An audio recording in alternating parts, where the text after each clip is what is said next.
Hello again, everyone. Edwin Learnard back once again. In this YouTube astrological segment, I'm going to be dissertating and talking about Neptune transiting the 7th house in a natal chart. Now, on average, Neptune will traverse a house for approximately 14 years. However, if your house size is a little bit larger than average, then Neptune will be in there for a little bit of a longer duration. If your house size is a little bit smaller than average, then Neptune will be in there for a little bit of a smaller period. Well, anyway, people. Well, first thing I'll look at when Neptune transits one's natal 7th house. Well, this could be a time where you might experience a little more deception from others than usual. It might be easier to be beguiled, be deceived by people, succumb to con men, swindlers, manipulators. You really have to be extra prudent and careful during this transit, because this is the time where you might not be as alert to those things and cognizant of people when they are being deceptive. So it's always important to look for those red flags. You also might have more of an urge to help those maybe that are less fortunate. It could be people facing oppression. It could be even people connected with drugs or alcohol.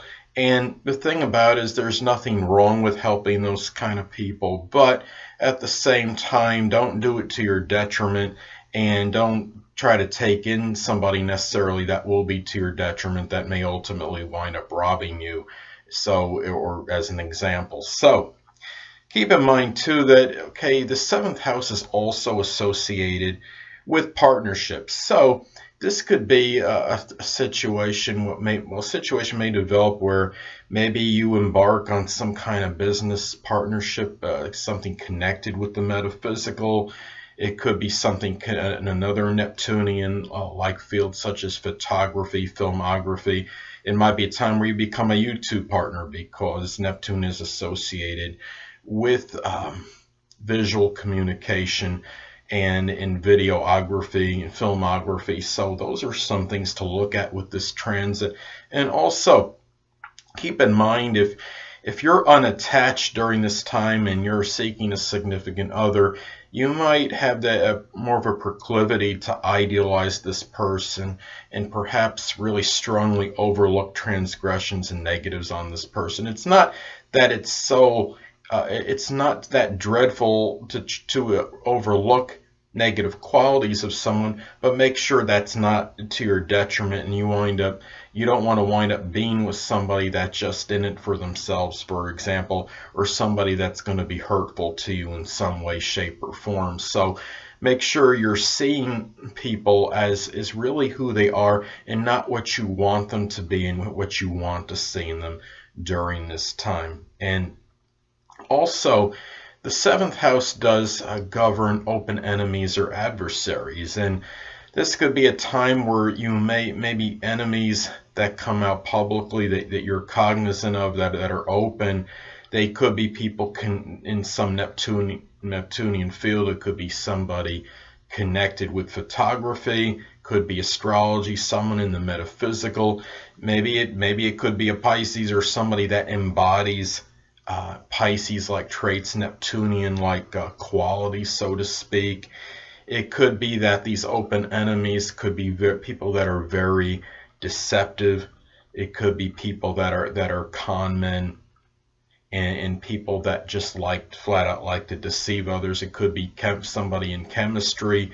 It could be someone in a Neptunian-like field, and it could be. You have to remember that the 7th house is about negotiation and cooperation as well.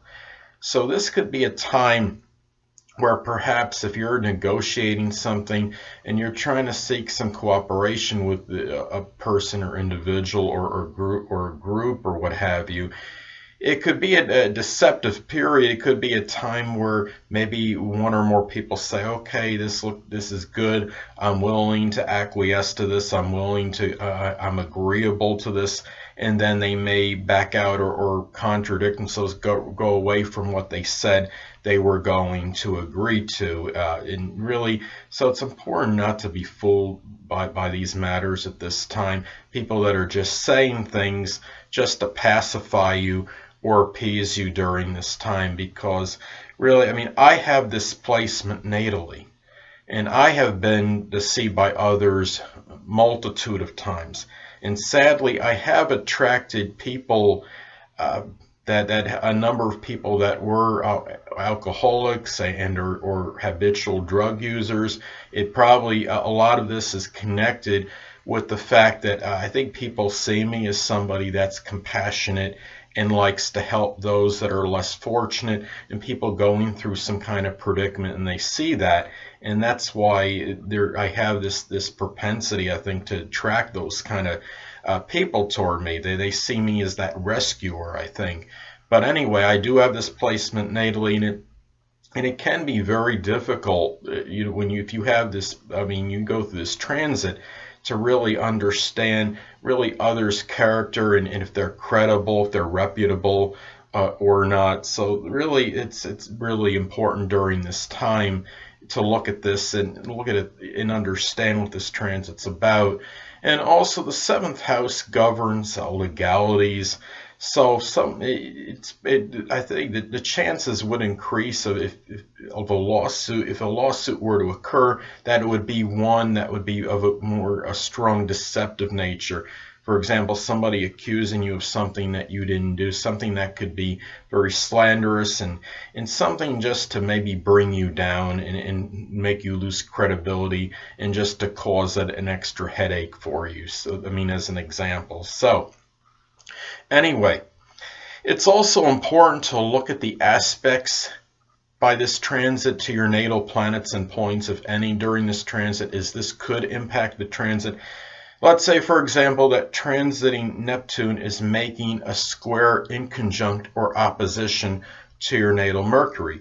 Well, this might be a time where your thinking may be somewhat chaotic, and it could cause difficulty making rational and logical decisions. And being in the seventh, this might be tied into some kind of partnership or a relationship situation.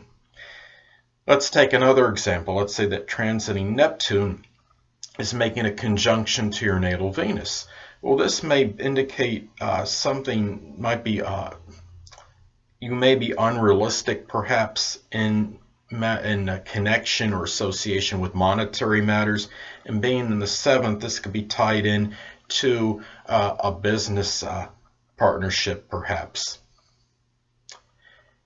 Anyway, people, that'll conclude this YouTube astrological segment for Neptune transiting the seventh house in a natal chart. And stay tuned next time, where I'll be dissertating and talking about Neptune transiting the eighth house in a natal chart. Two things I want to get with you on before I head out. Firstly, the stars may impel but do not compel. And secondly, never isolate any single astrological element, aspect, planetary placement, position, configuration, influence, or what have you, and make an analysis of a person, astrologically speaking, based on this alone, because astrologically speaking, the person is the sum of all their components in their natal chart and not just one. Until next time, people, stay well.